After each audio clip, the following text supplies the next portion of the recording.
my name's Lisa and I'm the Education and Volunteer Coordinator here at the BC Wildlife Park. The BC Wildlife Park is located in Kamloops, British Columbia, and we're a not-for-profit organization.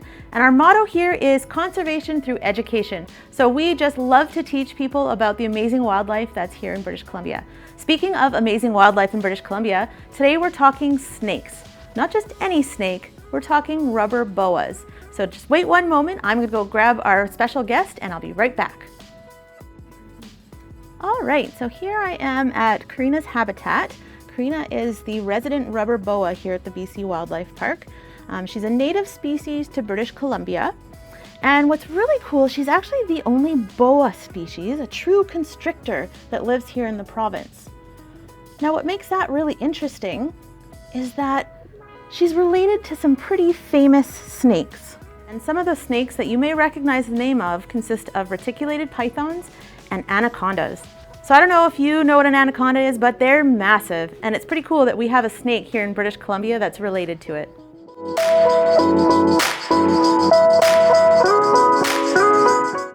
So Karina, or shall I say the rubber boa, its scientific name is Karina bote. So the word Karina is derived from ancient Greece, an ancient Greek word which means graceful. And bote, that name was given to her to honor a man by the name of Paolo e Botta. And he was an explorer, a naturalist, and he worked on an Italian ship as a surgeon. So as you can see here, the snake is fairly small. She's not very big. She doesn't get much larger than she is here. On average, they range from about 35 centimeters to 80 centimeters in length. You can see her using her adaptation of constriction, holding on to me. Now she knows I'm not prey. What she's doing is just trying to find herself a secure place to hold on. These snakes live in a forest. You may have gotten that from her habitat that I took her from. So there's a lot of bark and moss and mulch in there, and it was a very moist and damp habitat. So they love forested areas. Now in that forest, believe it or not, these snakes can actually climb trees.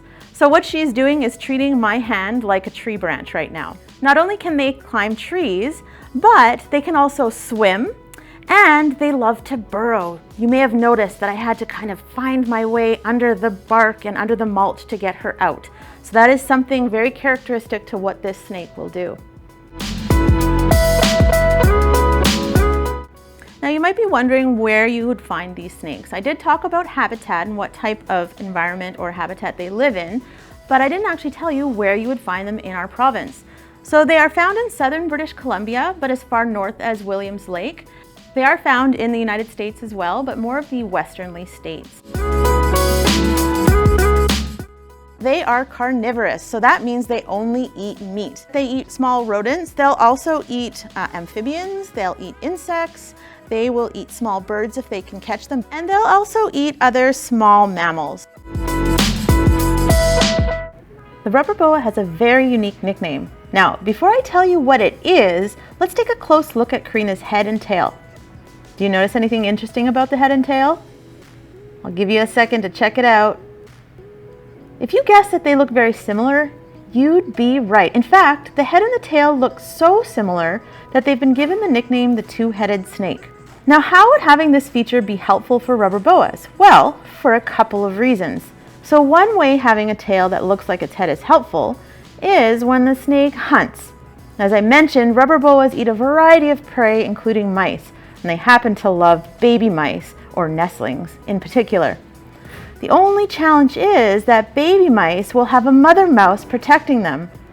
That's where the rubber boa's tail becomes very useful. The rubber boa will use its tail to distract the mother mouse. Now, as the mother mouse attacks what she thinks is the head, the snake is actually in the mouse's nest catching its meal of nestling mice. I know, it's not the most pleasant ending for the baby mice, but for this snake, it's an excellent way to get a much needed meal. This leads us to the second way rubber boas use their tail to help them survive in their habitat. So being such a small snake, they run the risk of becoming a meal for predators like birds of prey, larger mammals like foxes, and even larger snakes. Now, if the rubber boa is being attacked, it will use its tail as a decoy. They'll hide their head under their body to protect all of their important bits like their eyes and their brain, and then use their tail to fight the predator. They do this by striking and clubbing at the predator, which again fools the predator into thinking the tail is the head. Rubber boas actually have hard scales that form a cap on the end of their tail, which adds a bit of armor or protection. And if you're ever lucky enough to spot one of these snakes in the wild, there's a good chance you'd notice a lot of scarring all over that tail. Okay, so there's one last thing that this snake can do to protect itself or deter predators, and that's something that we'd like to call snake farts. Okay, it's not actually a fart, but what it is a smelly musk that's released from their vent, which is made up of urine and feces. Okay, imagine eating a delicious cupcake that suddenly smelled like rotten eggs. Gross. And if that smell is enough for the predator to leave the rubber boa alone, it will move along to find its meal somewhere else. But if not, well, it's all a part of life and death within the animal world, and having predator and prey relationships ensures that the ecosystem stays healthy and balanced.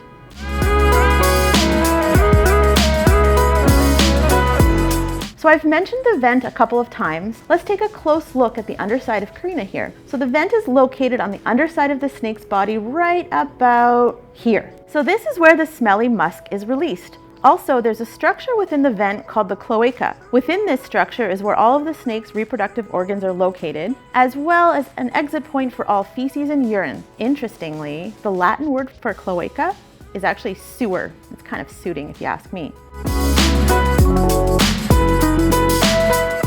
So as far as I know, these snakes don't mate for life, but what's really cool about them, they don't actually lay eggs. They are what we call viviparous, so that means they give birth to live young. So every 4 years, the female snake will give birth to 1 to 8 neonates, which are baby snakes. And when they are first born, they actually resemble a pink earthworm. So they're small and pink and about the size of an earthworm. So once the snake is born, it's independent from the mother. So she won't stick around to care for the snake or help feed the snake. They are fully independent once they are born.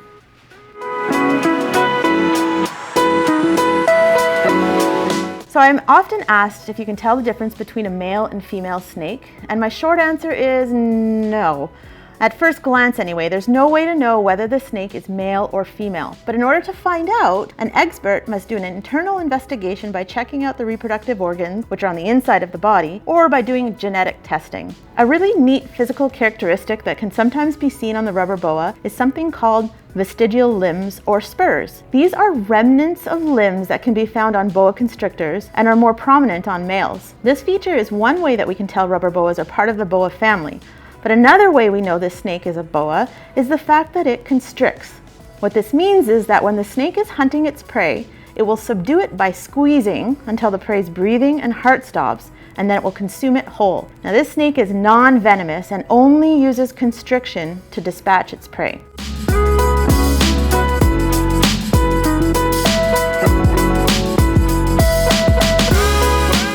All right, let's talk movement. A snake's body is full of muscles which assist them in moving ingested prey inside their body and through their digestive system. Muscles also help them with general movement or locomotion. And what's interesting is there's sort of 4 basic types of locomotion or movement in snakes. So the first one is something called serpentine or lateral progression, but it's more commonly called slithering.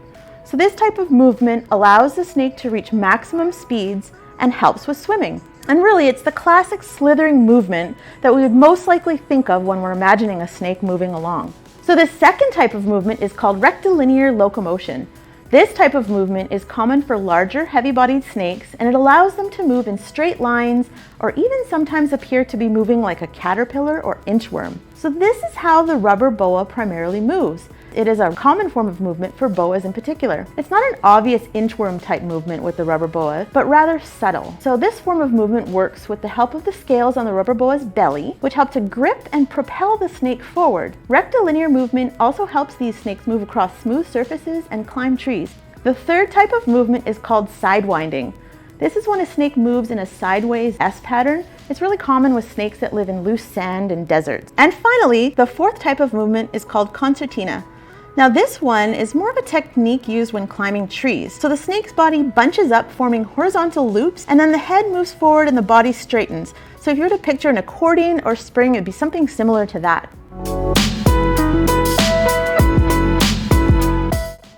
So if you take a close look right here, you'll see she's shedding a bit of her scales.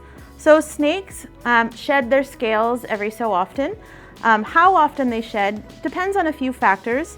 One is the age of the snake. So generally when the snake is young and growing fairly quickly, it'll shed its scales more often. As the snake gets older, the growth will slow down, so the scales won't shed as often. So here's a good view of them right here. So what happens is as the snake is growing, the scales will start to feel a little bit too tight for their body. And so when that starts to happen, the snake will then rub up against something like a rock or a twig or something in its habitat that could break the scales open. In some cases, they may soak their scales a little bit in some water, and then usually it'll come off in one long piece, kind of like pulling off a sock. Now let's take a look here. I'm nice and warm, so she's getting very active on me. She's liking my body heat because snakes are cold-blooded. Now you may be wondering what that means. Now let me explain it. We as mammals are warm-blooded, so we have functions within our body that help us regulate our temperature. So for example, if I'm hot, my body will start to sweat to cool it down. If I'm cold, my body will start to shiver to warm it up. Snakes are cold-blooded. They don't have those same internal functions that we do. So they rely on their environment or their habitat to regulate their temperature. This is something called thermoregulation. So right now my hands are warm, so she's absorbing that heat from my body and it's making her a little more active. Now if she started to feel too warm, she would like to find a cool spot to cool her temperature down again.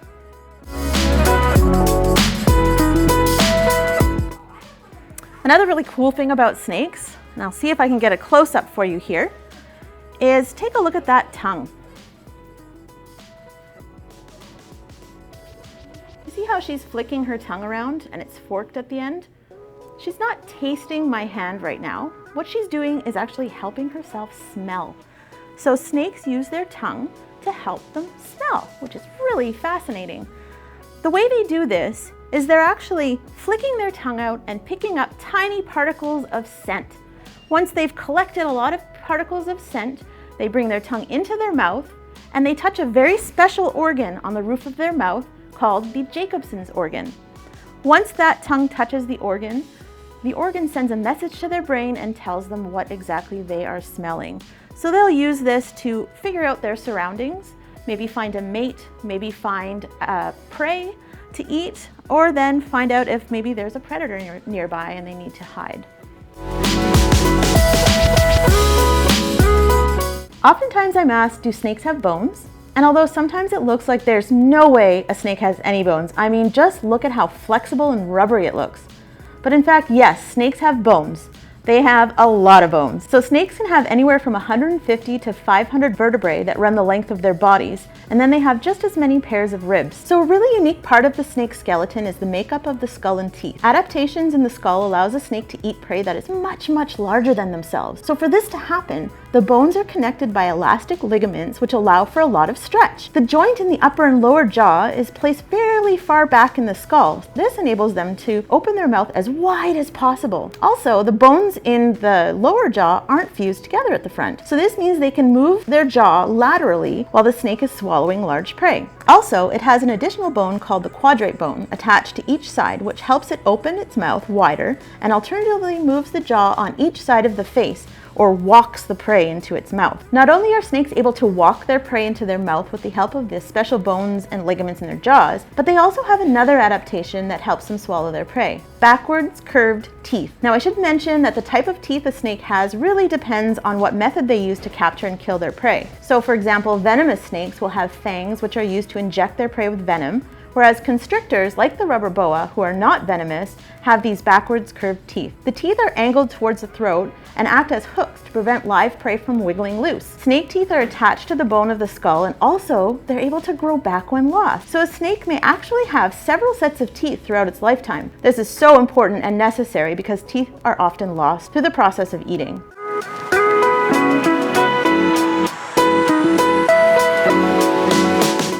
This snake is considered fairly docile and fairly shy. it can kind of run into a bit of trouble because of this. One of the threats that this snake actually faces is being harassed by humans, unfortunately. People tend to think it's okay to pick up a snake in the wild, and some even think it's okay to take it home as a pet. It's actually quite illegal to take any wildlife home and make them your pet. And actually, that's how Karina came to be a resident here at the BC Wildlife Park. So in 2019, someone surrendered her here to the wildlife park because they thought it was a good idea to have her as a pet, not realizing that it was illegal. Once they found out it was illegal, they quickly brought her here and surrendered her to us. And we couldn't just put her back in the wild because we didn't know where she came from. So we didn't want to put her in a habitat that could be harmful to her, or that maybe she wouldn't be able to find a hibernaculum. What's a hibernaculum? Well, a hibernaculum is an underground den. See, these snakes hibernate through the wintertime, so it is so important for them to have a hibernaculum to go into to spend the winter months, otherwise they wouldn't survive. This snake will hibernate with other rubber boas, but they won't hibernate with other species of snakes. This snake here in British Columbia is listed as a species of special concern. Now what that means is it's not a threatened species or an endangered species, but there are some things that we want to keep in mind and some threats that they do face. I did mention one threat, which unfortunately is humans. Because it is a more docile snake, a lot of people feel less fear to go and pick one up, which I highly do not recommend to do. They do still have sharp teeth in their mouth, like I mentioned, and they could bite you. But not only that, it would be pretty scary for a snake like this to be picked up by a human. To them, we are predators, so it would be very stressful for that animal. So another threat that this animal might face is habitat loss. So deforestation or the loss of forest is one. The loss of riparian areas is another. And another threat that they face actually is that they have a low reproduction rate. So these snakes will only reproduce once every 4 years. So that's actually quite slow when you compare it to other snake species. Now they are a long-lived snake, so they have that going for them. We're not exactly sure how old this snake is, but we do know that they can live to be approximately 30 years old. So we do hope Karina will be with us here at the BC Wildlife Park for a long time to come. Thank you so much for joining me today. I really enjoyed teaching you everything I know about rubber boas. And since we are a place that focuses on conservation through education, I always like to leave on a note giving you suggestions on how you can help keep this species of snake safe and protected in its habitat. So one thing you can do is when you're hiking on trails, just stay on the trails instead of walking off and potentially destroying habitat that this animal lives in. Another thing you can do is keep your pets on a leash, because a lot of times dogs might run off into the forest and disturb this snake's habitat as well. And then again, if you do see this beautiful species of snake in the wild, it's best to just leave it where it is and maybe just take a picture, and then you can show that to your friends instead. So once again, thanks for joining me today, and Karina as well.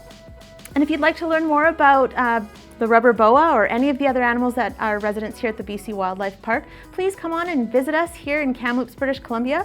Also, you can visit our website at www.bcwildlife.org. Thanks again. Have a great day.